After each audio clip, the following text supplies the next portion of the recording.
플랭크운동 프로젝트 첫 번째 발표 순서 맡게 된 이장구라고 합니다.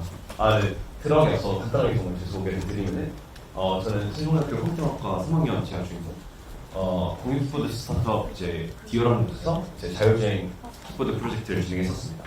그리고 지금은 코네다이에서 이제 머신러닝 MLOps 관련된 전반적인 업무를 해보고 있습니다. 일단은 좀 들어가기 앞서서 저희가 어쩌다 이 프로젝트를 하게 됐는지 이야기를 좀 드리면은 이 데이터 나누기 행사잖아요. 그래서 좀 도움이 될 것 같아요. 재밌을 것 같아요. 제가 방금 전에 자율주행 키보드 태스크를 풀었다고 말씀드렸었잖아요. 근데 이제 거기서 항상 모든 스타트업들에서 다 데이터가 부족한 문제를 겪는데 그 중에서 여러분들도 아실 만한 데이터, 가장 부족했던 데이터 중 하나는 이제 세그멘테이션 데이터가 많이 부족했어요. 근데 세그멘테이션 데이터 다들 아시겠지만 하나 레이블링 하려면 저렇게 막 직접 손으로 다 그려주고 마스킹 작업을 해야 되거든요. 근데 저게 너무 노동 집약적이라서 이제 저희가 직접 하기에도 말이 안 되는 양이고 그리고 외주를 맡기기에도 너무 비싸다는 문제가 있었어요. 그래서 이걸 어떻게 하면은 더 효율적으로 레이블링을 잘 할 수 있을까 이런 고민을 하게 됐습니다.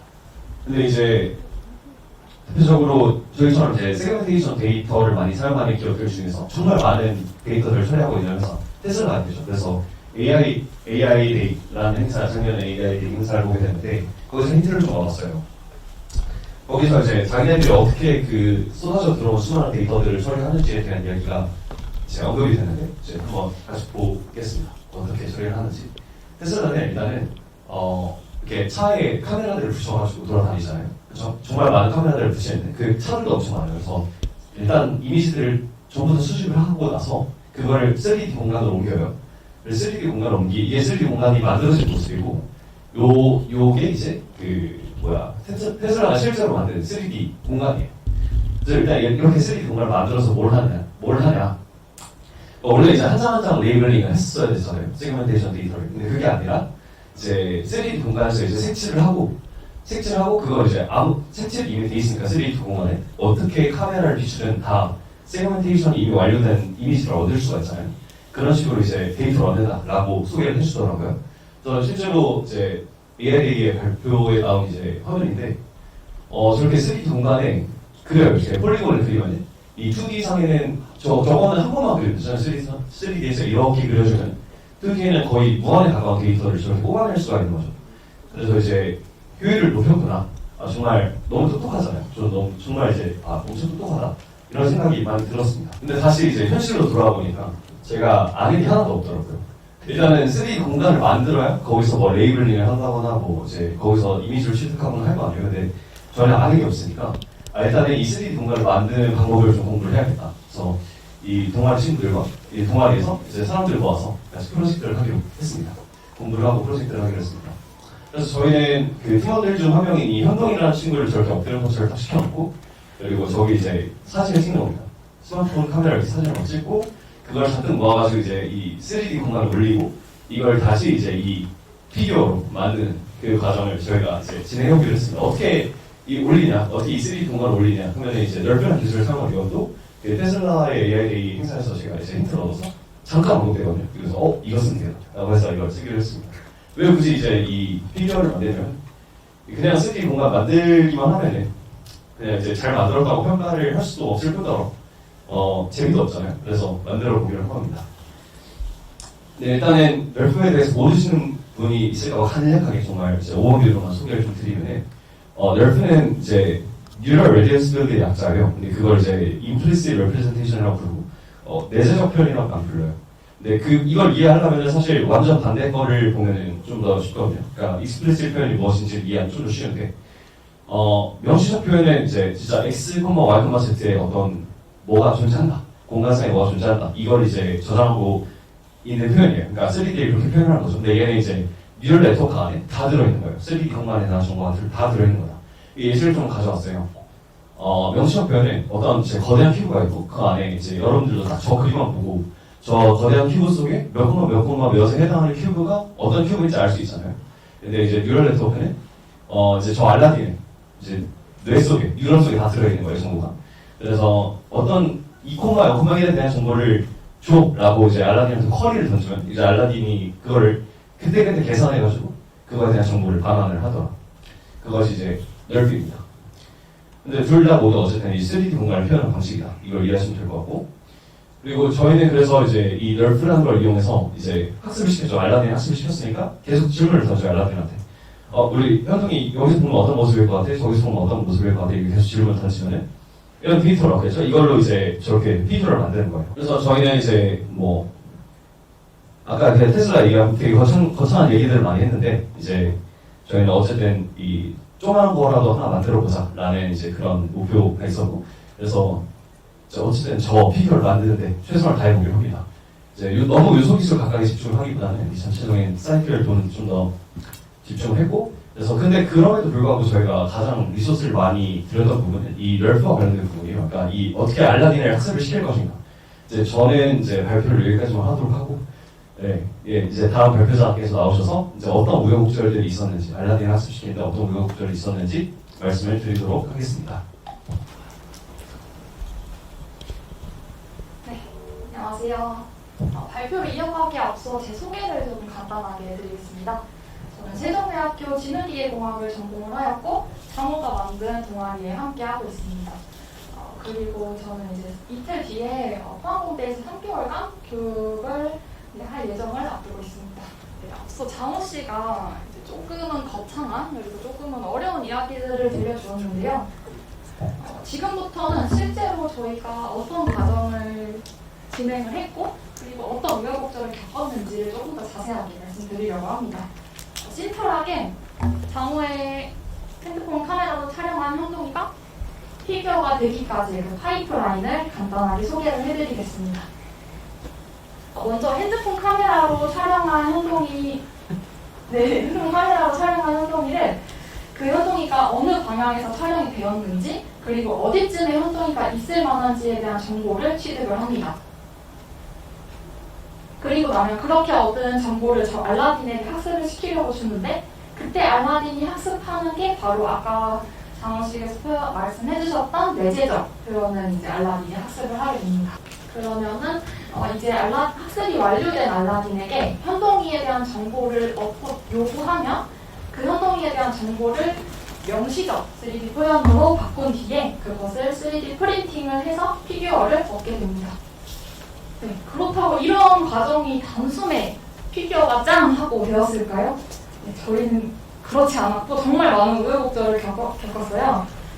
우선 최종 목적지는 플랭크를 하는 현동이를 컴퓨터 속의 3D 공간에 옮겨 넣는 것이었지만 그 전에 가장 먼저 충분히 작고 정적인 사물을 먼저 3D화를 해보자 합니다. 그래서 사물에 대해서 3D화를 해봤는데요.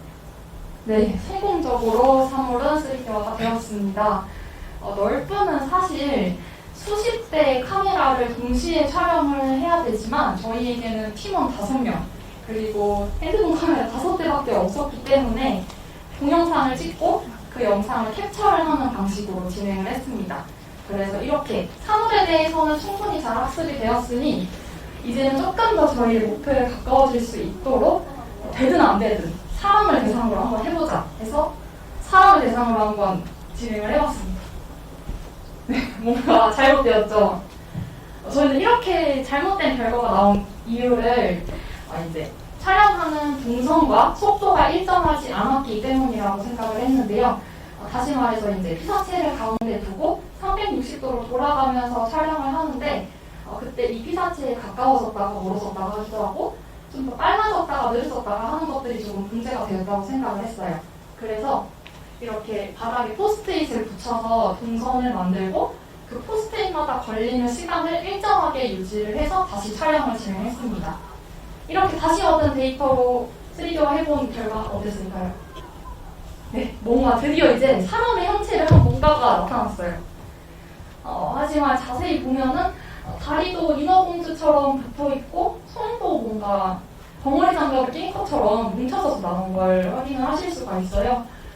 그러면 왜 이런 현동이가 출력이 되었을까요? 저희는 2가지 관점으로의 결론을 내리게 됩니다.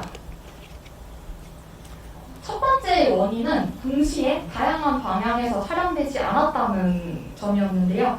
앞서 언급했던 것처럼 수십 대의 카메라를 동시에 촬영할 수 없었다는 그런 현실적인 한계점이 있었고 그리고 이제 사물은 가만히 정지해 있는 반면 사람은 아무리 멈춰 있으려고 해도 이 현동이한테 아무리 가만히 있으라고 해도 자꾸 부들부들 떨더라고요. 네, 그래서 이런 시간축에 변화가 생기게 됩니다. 그리고 두 번째 문제점은 저 주차장이라는 배경 때문이었는데요. 자동차의 유리창처럼 빛을 반사하는 성질을 가진 그런 재질은 알라딘이 학습할 때 굉장히 어려워하는 요소 중에 하나로 결과물에 악영향을 주게 됩니다. 네, 그래서 저희는 새로운 데이터가 필요하다라는 결론에 다다랐고 카메라와 현동이를 챙겨서 다시 앞으로 나와서 이런 놀이터에게 괜찮은 공터에서 다시 한번 촬영을 진행을 하게 됩니다. 그래서 그 전에는 이제 저희가 촬영할 때 그 당시에 몰랐던 어떤 촬영할 때 주의사항들, 뭐 촬영 동선과 속도에 신경을 써야 하고 알라딘이 학습할 때 어려워하는 요소들을 최소화해야겠다 이런 거를 잘 상기시킨 채로 촬영을 진행해서 네 이렇게 드디어 현동이 3D를 하는 것 자체에는 성공을 했어요. 저희의 최종 목적지는 어쨌든 3D 피규어의 현동이를 실제로 만나보는 거였기 때문에 그 이후에 남은 태스크들을 얼른 해보자 해서 3D 프린팅까지 일단은 해보기로 합니다. 그래서 지금 알라딘이 알려준 그 3D 표현을 명시적 표현으로 변환을 한 모습과 피규어로 인쇄한 모습입니다. 뭔가 여전히 약간 속는 벙어리가 장갑 낀 것처럼 보이기는 하지만 그래도 이제는 엔드투엔드로 다 가능한 상태에 도달했구나 라는 거를 알게 된 그런 시점이었고요. 네, 이 이후의 이야기는 다음 발표자분께서 해드리겠습니다.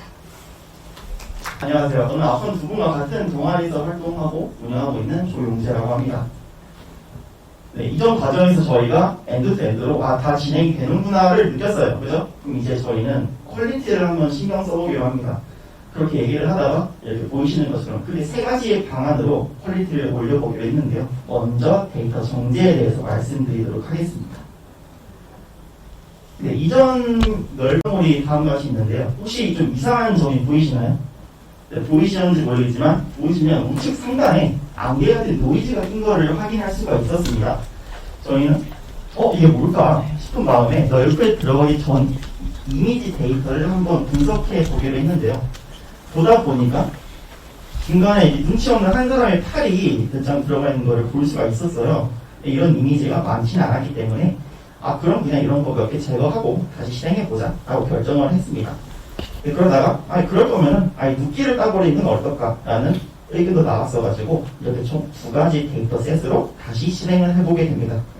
그렇게 해서 다음과 같은 영상 두 개를 얻게 되었습니다. 네, 큰 노이즈 없이 잘 출력된 거를 볼 수가 있죠. 이렇게 해서 데이터 정제에 대한 거는 끝이 났고 다음으로 널프 파라미터를 튜닝하는 실험을 했는데요. 이 작업에서는 이제 완딥이라는 프로그램을 사용했습니다. 저희가 실험한 파라미터는 다음과 같은데 학습률, 네트워크 크기, 다운 샘플링 개수 등등 여러 가지 파라미터에 대해서 실험을 해봤고 거기서부터 얻은 인사이트는 오른쪽과 같습니다. 저희가 막상 대구생하면서 이렇게 열심히 실험을 해봤는데 데이터 수집 방법을 바꾸고 데이터 정제 방법을 바꾼 것보다 성능이 좋지는 않았어요. 이 정도까지 저희가 파라미터 실험은 끝이 났고 다음으로 이제 현동이 발굴이라는 작업을 하게 됐는데요. 현동이 발굴을 하기 위해서는 저희가 블렌더라는 프로그램을 사용했습니다. 블렌더가 뭐냐면은 3D 모델을 가공할 수 있게 도와주는 프로그램이에요. 저희가 원치 않은 부분을 제거하거나 추가할 수 있게 도와주는 건데 저희가 뭐를 제거하고 싶었을까요? 왼쪽에 이미지를 보시면은 놀랍게도 이게 널프와 메쉬 작업을 거친 것의 결과물입니다. 이게 뭘까 싶었겠지만 이게 잘 뒤져보니까 저 가운데에 저희가 원하는 현동이가 있는 것을 확인할 수가 있었어요. 이대로는 3D 프린팅을 할 수 없겠거니와 이제 해도 의미가 없다고 생각해서 저 이상한 노이즈를 하나하나 다 제거해주기 시작했습니다. 그 결과로 짠 하고 저희가 원하는 현동이를 그대로 얻을 수 있었어요. 다음으로 이제 이 얻은 3D 모델을 피규어로 만드는 작업을 했는데 간단하게 3D 프린터에 교육을 받고 인쇄를 진행했습니다.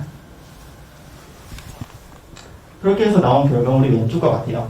이제 왼쪽에 보시면 현동이 밑에 현동이를 받쳐주는 기둥들이 많이 있는 것을 볼 수가 있는데요. 이거를 하나하나 다 떼주는 작업을 거치고 나서 다음과 같은 저희가 원하는 피규어를 얻을 수 있게 되었습니다. 저희가 이 피규어를 볼 때 굉장히 좀 감독스러웠던 부분이 두 군데가 있었어요. 먼저 보시면은 손가락 표현이 굉장히 세밀해졌다는 부분입니다. 이전 데이터와, 이전 결과물과 비교해 봤을 때. 그리고 다음으로는 이제 발바닥과 슬리퍼가 잘 구분이 돼서 출력이 된 거를 확인할 수가 있었어요.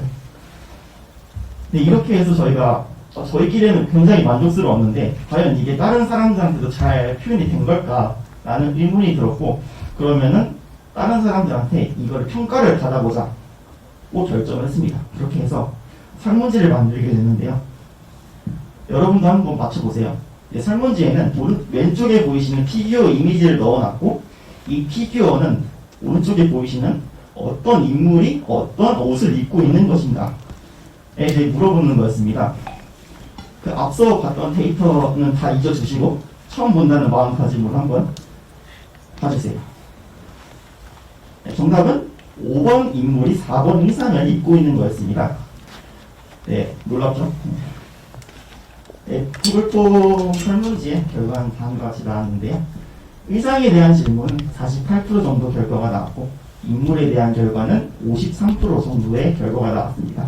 살짝 아쉽긴 했지만 그래도 괜찮은 결과를 얻어서 저희는 만족을 하고 프로젝트를 마무리를 했습니다. 마지막으로 저희가 작업한 깃허브 링크를 공유해 드릴게요.